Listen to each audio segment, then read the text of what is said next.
Salam sejahtera Malaysia, terima kasih kerana menonton video-video dalam channel ini.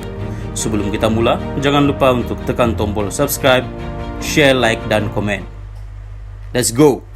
Salam sejahtera dan selamat pagi kepada seluruh rakyat Malaysia. Berita panas pagi ini dipetik dari syahbudin.com.net bertajuk Kalau Mahyadin pun buat salah, apa masalah? Berita penuh. Susulan pendakwaan terhadap Wan Saiful Wan Jan dan dua individu lain berkaitan rasuah Janawi Bawah, terdapat kecenderungan daripada bersatu untuk terus melompat kepada kesimpulan kononnya sasaran sebenar SPRM ialah Mahyadin MD Yassin. Dikatakan Mahyadin disasarkan bertujuan untuk melemahkan Bersatu dan PN, bukan saja untuk menghadapi PRN di 6 negeri tidak lama lagi, bahkan bagi mendepani PRU 16 akan datang.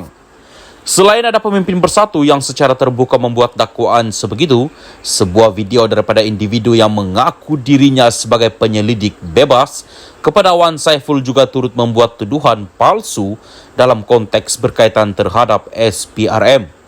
Penyelidik bebas itu menyebut Wan Saiful ditawarkan RM 10 juta ringgit oleh SPRM sebagai ganjaran jika bekas ketua penerangan Bersatu itu sedia memberi keterangan untuk mengenakan Mahyadin. Walaupun sudah memohon maaf, penyelidik itu kini sedang ditahan SPRM dan berdepan kemungkinan didakwa kerana mengganggu siasatan. Kalau ia pun nak membuat tuduhan sedemikian, logiknya daripada mana SPRM nak dapat duit sebanyak RM 10 juta itu? Isunya dalam hal ini, kenapa Bersatu dan PN begitu cepat melompat kepada kesimpulan bahawa Mahyadin akan didakwa, sedangkan sebagaimana kenyataan terbaru SPRM, siasatan terhadap bekas Perdana Menteri itu masih lagi berjalan. Apa yang mereka takutkan? Lagipun, apa masalahnya jika Presiden Bersatu dan pengurusi PN itu benar-benar didakwa? Tidak bolehkah Mahyadin didakwa di mahkamah jika terbukti ada kesalahan telah dilakukan? Apakah Mahyadin seumpama malaikat yang tiada nafsu dan terkecuali daripada melakukan kesalahan? Berkaitan perkara ini, semua kita, khususnya penyokong Bersatu dan PN, mereka haruslah bersikap terbuka dan berlapang dada terhadap siasatan yang sedang dijalankan oleh SPRM. Kalau terbukti ketika memegang jawatan Perdana Menteri sebelum ini, beliau terlibat dalam rasuah, salah guna kuasa atau konflik kepentingan, misalnya mengarahkan projek Janawi Bawah diberikan kepada anak menantu atau ahli keluarganya, atau Bersatu ada menerima wang daripada kontraktor-kontraktor yang diluluskan projek itu, maka bersedialah menerima apa saja kemungkinan. Pendakwaan sebegitu bukan merupakan pendakwaan terpilih atau kerana dendam, tetapi disebabkan ada kesalahan telah dilakukan. Jika tiada kesalahan ditemui atau bukti tidak mencukupi, percayalah, SPRM tidak akan mendakwa Mahyadin dengan sesuka hati di penghujung siasatan nanti. Sama macam kes Najib Razak sebelum ini. Walaupun beliau adalah bekas Perdana Menteri, sama seperti Mahyadin, malah anak Tun Razak lagi, tetapi disebabkan ada kesalahan telah dilakukannya, itulah sebabnya beliau didakwa, dibicara di mahkamah dan kini sedang menjalani hukuman penjara di Kajang.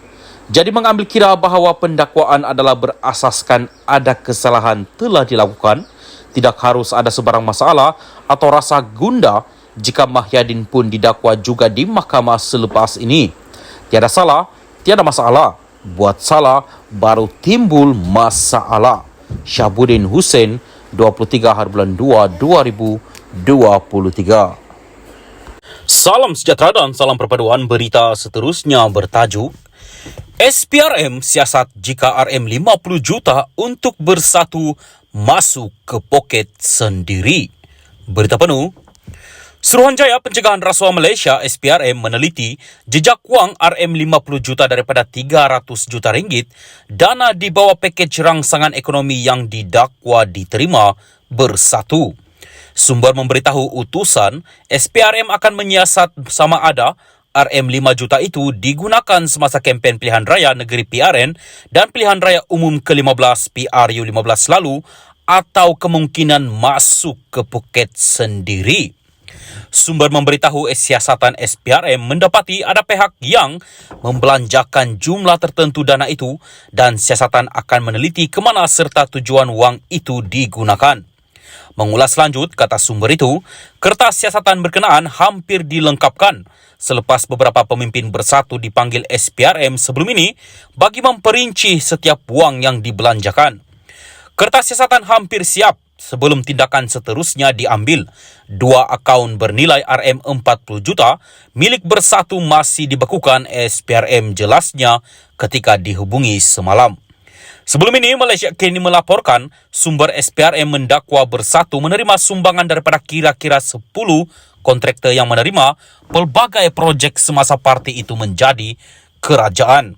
Menurut sumber berkenaan, sumbangan itu disyaki berjumlah lebih Rm300 juta ringgit dan dipercayai ada kaitan dengan pakej rangsangan ekonomi ketika era pandemik. Susulan itu, SPRM membekukan 2 akaun bersatu yang mempunyai baki Rm40 juta ringgit daripada 300 juta ringgit berkenaan. Rm260 juta yang lain didakwa telah dibelanjakan untuk membiayai kempen pilihan raya bersatu menurut laporan utusan Malaysia.